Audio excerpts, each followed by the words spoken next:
Onam special എപ്പിസോഡിൻ്റെ 8ാമത്തെ ഭാഗമാണ്. ഇന്ന് തിരുവോണം കൂടിയാണ്. അപ്പോൾ ആദ്യമായിട്ട് നിങ്ങൾക്ക് എല്ലാവർക്കും ഓണാശംസകൾ. പിന്നെ ഇന്ന് ഞാൻ തയ്യാറാക്കാൻ പോകുന്നത് ഒരു സാമ്പാറാണ്.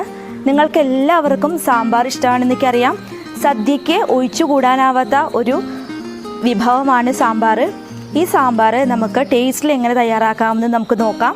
അപ്പോൾ ഇതിനു മുമ്പ് ഞാൻ 2 തരത്തിലുള്ള സാമ്പാർ അപ്ലോഡ് ചെയ്തിട്ടുണ്ടായിരുന്നു. അതിൻ്റെ ലിങ്കൊക്കെ ഞാൻ ഡിസ്ക്രിപ്ഷൻ ബോക്സിൽ കൊടുക്കാം. കൂടാതെ ഇതിനു മുമ്പ് അപ്ലോഡ് ചെയ്തിട്ടുള്ള ഓണസദ്യ വിഭവങ്ങൾ നിങ്ങളെല്ലാവരും കണ്ടു കാണുമെന്ന് വിചാരിക്കുന്നു. എല്ലാവർക്കും ഒരിക്കൽ കൂടി ഓണാശംസകൾ നേരുന്നു. ഇന്ന് നമ്മൾ തയ്യാറാക്കുന്നത് ഓണം സ്പെഷ്യൽ സാമ്പാറാണ്. സാമ്പാർ തയ്യാറാക്കാനായിട്ട് മെഷറിംഗ് കപ്പ് കൊണ്ട് 1/2 കപ്പ് പരിപ്പ് കഴുകി വൃത്തിയാക്കിയിട്ട് വെച്ചിട്ടുണ്ട്. അതുപോലെ തന്നെ കുറച്ച് പച്ചക്കറികളും കൂടി ഞാനിവിടെ എടുത്തു വെച്ചിട്ടുണ്ട്. ചേന, മത്തങ്ങ, കുമ്പളങ്ങ, ക്യാരറ്റ്, ഉരുളക്കിഴങ്ങ് ഇതെല്ലാം ചതുര കഷ്ണങ്ങളാക്കിയിട്ടാണ് നുറുക്കിയെടുത്തേക്കുന്നത്. ഇനി ഇത് രണ്ടും കൂടിയിട്ട് കുക്കറിലിട്ടിട്ടാണ് നമ്മൾ വേവിച്ചെടുക്കുന്നത്. അപ്പോൾ സാധാരണ സദ്യക്ക് വെക്കുമ്പോൾ ഇതൊക്കെ വലിയ ഉരുളിയിൽ വെച്ചിട്ടാണ് വേവിച്ചെടുക്കുക. നമ്മൾ ഇന്ന് സമയക്കുറവ് കാരണമാണ് കുക്കറിൽ വേവിച്ചെടുക്കുന്നത്. അപ്പോൾ കുക്കറിലേക്ക് കഴുകി വെച്ചിട്ടുള്ള പരിപ്പും കഷ്ണങ്ങളും കൂടി ചേർത്തിട്ട് ആവശ്യത്തിന് വെള്ളം ഒഴിച്ചു കൊടുക്കാം. വെള്ളം കഷ്ണത്തിൻ്റെ മുകളിൽ വേണം നിൽക്കാനായിട്ട്. ഇനി ഇതിലേക്ക് 1/4 ടീസ്പൂൺ മഞ്ഞൾപ്പൊടി, 1 ടേബിൾ സ്പൂൺ വെളിച്ചെണ്ണ എന്നിവ ചേർത്തിട്ട് കുക്കർ അടച്ചു വെക്കുക. 3 വിസിൽ വരുന്നത് വരെ നമുക്ക് വെയിറ്റ് ചെയ്യാം. ഈ സമയത്ത് ഒരു നാരങ്ങ വലിപ്പത്തിലുള്ള പുളിയെടുത്ത് അതിലേക്ക് കുറച്ച് വെള്ളമൊഴിച്ച് കുതിരാനായിട്ട് വെക്കാം. അടുത്തതായിട്ട് ഒരു പാൻ ഗ്യാസ് സ്റ്റവിൽ വെച്ചേക്കാണ്. ഇനി അതിലേക്ക് 1 ടേബിൾ സ്പൂൺ വെളിച്ചെണ്ണ ഒഴിച്ചു കൊടുക്കാം. നമ്മൾ വെണ്ടക്കായ ഒന്ന് വഴറ്റിയെടുക്കാൻ വേണ്ടിയിട്ടാണ് വെളിച്ചെണ്ണ ഒഴിച്ചു കൊടുത്തേക്കുന്നത്. ഇതിലേക്ക് കഷ്ണങ്ങളാക്കി നുറുക്കി വെച്ചിട്ടുള്ള വെണ്ടക്കായ ഇട്ട് കൊടുക്കാം. നമ്മൾ വെണ്ടക്കായ എപ്പോഴും ഒന്ന് വഴറ്റിയിട്ട് സാമ്പാറിക്ക് ചേർക്കുന്നതാണ് നല്ലത് കേട്ടോ. കാരണം അതിൽ നേരിട്ടിട്ട് വേവിച്ചെടുക്കുമ്പോൾ അത് നന്നായിട്ട് കുഴഞ്ഞു പോകാനുള്ള ചാൻസ് ഉണ്ട്. വെണ്ടക്കായ നന്നായിട്ട് ഇളക്കി കൊടുക്കാം. ഇപ്പോൾ വെണ്ടക്കായ ഏകദേശം നല്ല ബ്രൗൺ കളറായിട്ടുണ്ട്. ഇനി നമുക്ക് ഫ്ലെയിം ഓഫ് ആക്കി കൊടുക്കാം.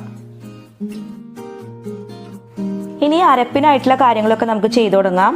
അതിനായിട്ട് ഒരു പാൻ ഗ്യാസ് സ്റ്റവിൽ വെച്ചിട്ടുണ്ട്. ഇതിലേക്ക് 2 ടേബിൾ സ്പൂൺ വെളിച്ചെണ്ണ ഒഴിച്ചു കൊടുക്കുകയാണ്.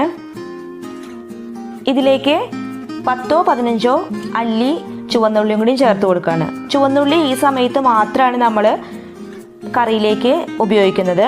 നമ്മൾ വേവിച്ചെടുത്ത സമയത്തും പച്ചക്കറികൾ വേവിച്ചെടുത്ത സമയത്തും അതല്ല വേറെ ഒരു സമയത്തും ചുവന്നുള്ളി ചേർക്കണില്ല. അപ്പോൾ അതുപോലെ തന്നെ സവാളയും ചേർത്ത് കൊടുക്കണില്ല. ഉള്ളി ചെറുതായിട്ട് വഴന്ന് വന്ന ഉടൻ തന്നെ മെഷറിംഗ് കപ്പ് കൊണ്ട് 1 കപ്പ് നാളികേരം ഇതിലേക്ക് ചേർത്ത് കൊടുക്കാം. നന്നായിട്ടൊന്ന് ഇളക്കി യോജിപ്പിക്കാം. ഇനി ഇത് ബ്രൗൺ കളർ ആവുന്നത് വരെ നമുക്ക് വെയിറ്റ് ചെയ്യാം. നാളികേരം നന്നായിട്ട് ബ്രൗൺ കളർ ആയപ്പോൾ 2 ടേബിൾ സ്പൂൺ മുളക് പൊടിയും 1 ടേബിൾ സ്പൂൺ കാശ്മീരി ചില്ലിയും 2 ടീസ്പൂൺ മല്ലിപ്പൊടിയും 1/4 ടീസ്പൂൺ മഞ്ഞൾപ്പൊടിയും കൂടി ചേർത്ത് കൊടുത്തിട്ടുണ്ട്. ഇനി ഇതിലേക്ക് 1 ടീസ്പൂൺ കായപ്പൊടിയും കൂടി ചേർത്ത് കൊടുക്കുകയാണ്. കായത്തിൻ്റെ കട്ടയാണ് നിങ്ങളുടെ കയ്യിലുള്ളത് വെച്ചെങ്കിൽ ഇത്രയൊന്നും ആവശ്യമില്ല കേട്ടോ. ചെറിയൊരു കട്ട കായം മാത്രം ചേർത്ത് കൊടുത്താൽ മതി. ഇത് കായപ്പൊടി ആയ കാരണമാണ് കുറച്ച് കൂടുതൽ ചേർത്ത് കൊടുത്തത്. കായപ്പൊടി സാമ്പാറിന് നല്ലൊരു ഫ്ലേവറാണ് നൽകുക. അതുകൊണ്ട് കായപ്പൊടി എല്ലാവരും ചേർത്ത് കൊടുക്കണം. ഇനി ഇത് ലോ ഫ്ലെയിമിലിട്ടിട്ട് നന്നായിട്ട് മൂപ്പിച്ചെടുക്കാം. ലോ ഫ്ലെയിമിലാക്കാനായിട്ട് പ്രത്യേകം ശ്രദ്ധിക്കണം. ഹൈ ഫ്ലെയിമിൽ വെച്ചാൽ കരിഞ്ഞു പോകാനായിട്ടുള്ള ചാൻസ് ഉണ്ട്. നന്നായിട്ട് മൂത്ത് കിട്ടിയിട്ട് ഇനി നമുക്ക് ഫ്ലെയിം ഓഫ് ആക്കി കൊടുക്കാം. അതിനുശേഷം ഫൈൻ പേസ്റ്റ് ആക്കിയിട്ട് ഒന്ന് അരച്ചെടുക്കാം. ഈ സമയത്ത് നമുക്ക് കുക്കറൊന്ന് തുറന്ന് നോക്കാം. കഷ്ണങ്ങളൊക്കെ വെന്ത് കറക്റ്റായിട്ട് ഇരിക്കുന്നുണ്ട്. നന്നായിട്ടൊന്ന് ഇളക്കി നോക്കി നോക്കാം. ഓവറായിട്ടുള്ള കുക്കിങ്ങും ആയിട്ടില്ല, കറക്റ്റായിട്ടുള്ള പരുവത്തിലാണ് ഇരിക്കുന്നത്. ഇനി ഇതിലേക്ക് നമ്മൾ നേരത്തെ വറുത്ത് വെച്ചിട്ടുള്ള വെണ്ടക്കായ ചേർത്ത് കൊടുക്കുകയാണ്. തക്കാളി ഇതുവരെ ചേർത്ത് കൊടുത്തിട്ടില്ല. അതുകൊണ്ട് 2 തക്കാളി കഷ്ണങ്ങളാക്കി നുറുക്കിയത് ഇതിലേക്ക് ചേർക്കുകയാണ്. ഇനി നന്നായിട്ടൊന്ന് മിക്സാക്കി കൊടുക്കാം. ഇതിൻ്റെ കൂടെ തന്നെ കുറച്ച് വെള്ളം കൂടി ചേർത്ത് കൊടുക്കണം. കാരണം കഷ്ണങ്ങളിൽ തീരെ വെള്ളം ഇല്ലാതെയാണ് ഇരുന്നിരുന്നത്. അതുകൊണ്ട് കുറച്ച് കൂടുതൽ വെള്ളം തന്നെ ചേർത്ത് കൊടുക്കാം. ഇനി ഇത് നന്നായിട്ട് തിളച്ച് വെന്ത് കിട്ടണം. അതുകൊണ്ട് കുറച്ച് കൂടുതൽ വെള്ളം ചേർത്ത് കൊടുക്കാം. ഇനി ഇത് ഗ്യാസ് സ്റ്റവിൽ വെച്ചിട്ട് നന്നായിട്ടൊന്ന് തിളപ്പിച്ചെടുക്കാം. അപ്പോൾ നമ്മൾ മുരിങ്ങക്കായ ചേർക്കാൻ വിട്ടുപോയിട്ടുണ്ടായിരുന്നു. മുരിങ്ങക്കായും കൂടി ഇപ്പോൾ ചേർത്ത് കൊടുക്കാൻ കേട്ടോ. മുരിങ്ങക്കായ, തക്കാളി, വെണ്ടയ്ക്ക ഇത് മൂന്നുമാണ് വേവിച്ചതിന് ശേഷം ചേർത്ത് കൊടുത്തത്. ഇത് ഒപ്പിട്ട് വേവിച്ചാൽ കറക്റ്റായിട്ട് വേവില്ല, അതുകൊണ്ടാണ് നമ്മൾ വേവിച്ച് കഴിഞ്ഞ ശേഷം ചേർത്തത്. മുരിങ്ങക്കായ ഞാൻ കഷ്ണങ്ങളാക്കിയിട്ടാണ് നുറുക്കിയെടുത്തേക്കണത്. നടു കീറിയിട്ടാണ് ഇട്ടേക്കണത്. എന്താണെങ്കിൽ മുരിങ്ങക്കായ ഭയങ്കര വലിപ്പമായിരുന്നു, അതുകൊണ്ടാണ് കേട്ടോ അങ്ങനെ ചെയ്തത്. ഇനി ഇത് എല്ലാം കൂടിയിട്ട് നന്നായിട്ടൊന്ന് തിളച്ച് വരട്ടെ കേട്ടോ. ഈ കുക്കറിൽ നിന്ന് ഞാൻ ഒരു പാത്രത്തിലേക്ക് മാറ്റിയാണ് കേട്ടോ. എനിക്ക് കുക്കറിൻ്റെ ഒരു ആവശ്യമുണ്ട്, അതുകൊണ്ടാണ് മാറ്റണത്. ഒരു സ്റ്റീൽ പാത്രത്തിലേക്ക് മാറ്റി കൊടുക്കുകയാണ്.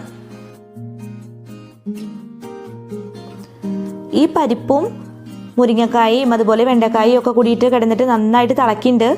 മുരിങ്ങക്കായ നന്നായിട്ട് വെന്ത് കഴിഞ്ഞിട്ട് വേണം നമുക്ക് പുളി ചേർത്ത് കൊടുക്കാൻ. അപ്പോൾ ഇതൊന്നും കൂടി വേവട്ടെ. കഷ്ണങ്ങൾ നന്നായിട്ട് വെന്ത് കിട്ടിയിട്ടുണ്ട്. ഇനി ഇതിലേക്ക് പുളിവെള്ളം ചേർത്ത് കൊടുക്കാം. നേരത്തെ കുതിരാൻ വെച്ചിട്ടുള്ള പുളി പിഴിഞ്ഞെടുത്തതാണിത്. ഇനി ഇതിൻ്റെ ഒപ്പം തന്നെ 1 കപ്പ് വെള്ളം കൂടി ചേർത്ത് കൊടുക്കുന്നുണ്ട്. ചൂടുള്ള വെള്ളമാണ് ചേർത്ത് കൊടുക്കുന്നത്. നമ്മൾ കുക്ക് ചെയ്യുന്ന സമയത്ത് തിളച്ചിരിക്കുന്ന സാധനങ്ങളിൽ എപ്പോഴും ചൂടുള്ള വെള്ളം മാത്രമേ ചേർത്ത് കൊടുക്കാനായിട്ട് പാടുള്ളൂ.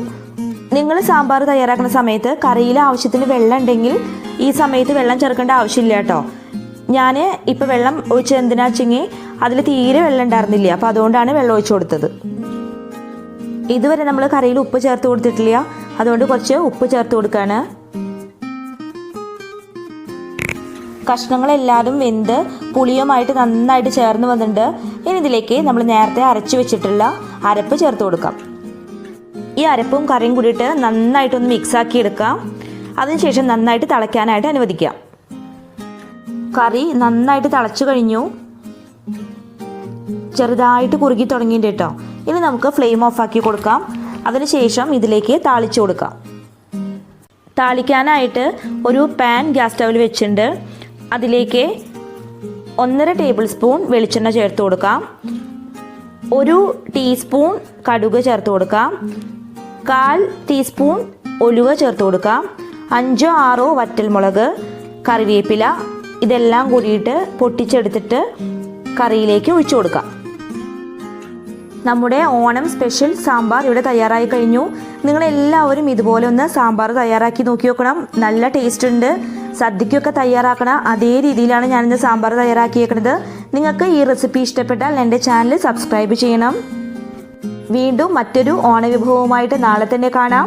അതുവരേക്കും നന്ദി, നമസ്കാരം. Thank you for watching.